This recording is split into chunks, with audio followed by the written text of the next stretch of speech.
So when you started reading the Quran, I know it could be a confusing book in the beginning. Yes. Did you have any other material with that? Any literature about the explanations and the context of each ayah, that sort of thing? That came later. That came later. I really just wanted to sit down with the Quran and understand that. I was actually an English major at UNCC, graduated, so I did a lot of reading and I read a lot of stuff that didn't make sense to me that I had to just sit there and assimilate and understand. So I just wanted to sit there and just sit there with the Quran and understand that. So I didn't really take in too much other material. But as someone who read the Quran and actually got guidance out of it, what would you recommend a new Muslim how to go about understanding the Quran? Because I've heard a lot of people say it's really confusing because it doesn't have any chronological order or anything. So Right. Honestly, it's just reading it over and over that makes you understand how it's put together. When it's translated into English, there's no way it comes out as beautiful as it is in Arabic. But it's just reading it over and over again because I did have that. I was like, what is the order of this? And well, you know, this is in this chapter, but it's also in this chapter, and it's just reading it over and over again and understanding its organization. Imam Khalil, you have something to say? I just wanted, because I had mentioned earlier that I was a rebirthist. And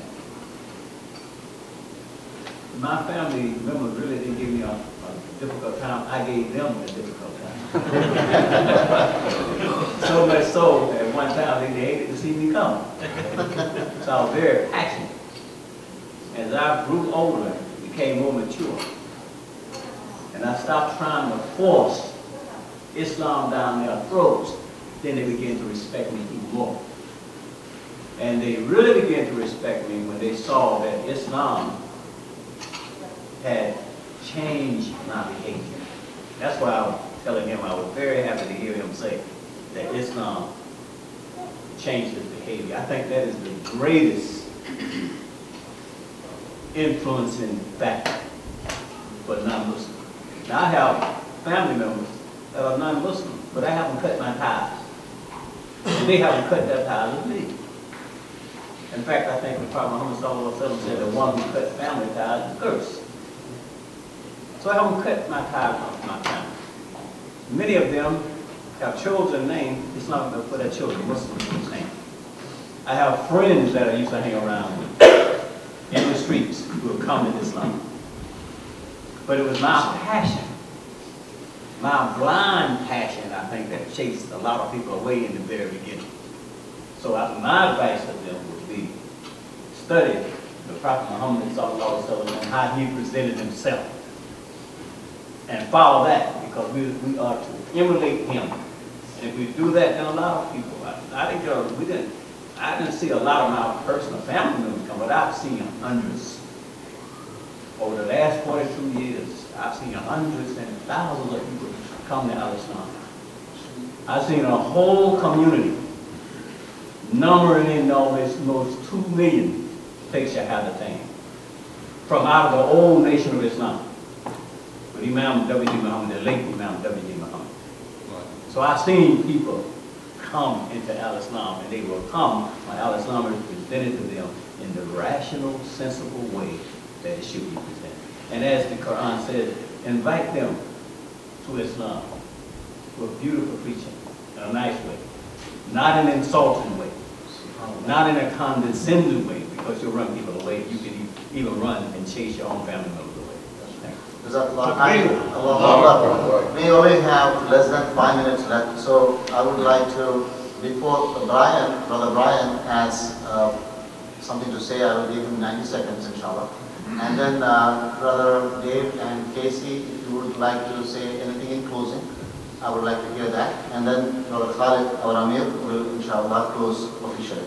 So Brian, 90 seconds yours. It was just a real quick comment back to what you were saying about the family situation. I was the same way when I first converted. I was trying, because I had, seen the light, seen the truth, and you know, I wanted to preach it to them basically and say, look at this. This makes sense. How do you not see this? But then again, you can't force it down your throat, and that's what I finally have accepted, is that it's just the way you act, and if they ask you questions, you know, answer politely, and you know, that's the way they've chosen, and this is the way you've chosen. So yeah, you can't force it, but Allah makes Muslims. Allah makes Muslims. yes. You were chosen.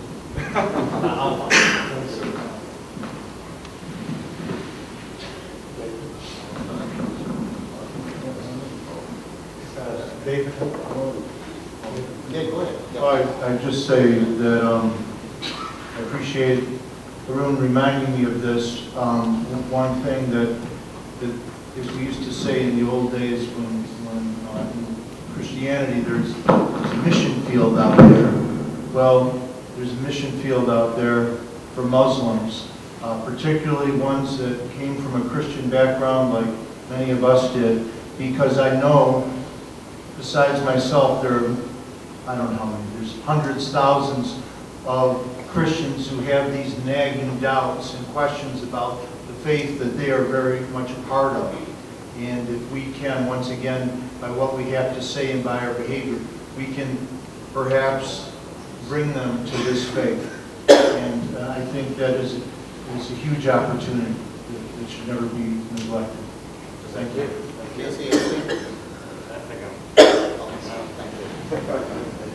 Thank you very much, Brother Hanu.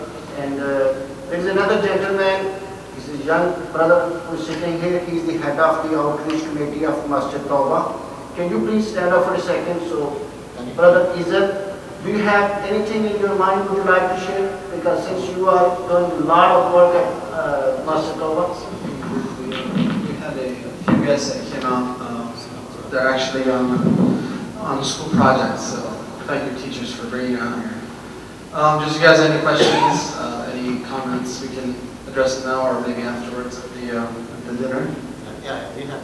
We have a dinner after this congregational prayer. And if you guys have any other questions, we can address them then or now.